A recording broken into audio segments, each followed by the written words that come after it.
Welcome to Man Does Tech, where I solve the problems you didn't even know you had.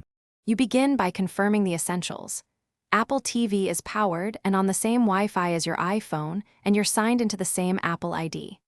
Once done, open Settings on Apple TV, navigate to Remotes and Devices, then find My Remote. You want immediate feedback, so keep your phone close.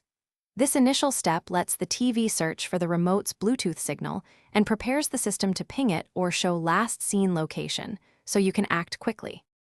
Next, trigger the ping feature from Apple TV or the Find My app on your iPhone. This makes the remote emit an audible tone so you can locate it.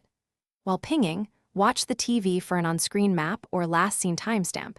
This helps narrow down rooms or couches. If sound is faint, make sure you're in a quiet area and consider using headphones to catch softer tones. Keep scanning likely spots while ping repeats. Movement often reveals hidden locations. Finally, when you find the remote, test it immediately. Check pairing status and battery level in Settings Right Arrow Remotes and Devices. If the remote isn't located, use Find My's Lost mode to display contact info or review the last seen location to revisit that area. If the remote won't reconnect, restart the Apple TV and install updates, then repair the remote. One key troubleshooting tip: if pings never play, replace the remote battery or charge it. Low power often blocks audible search features.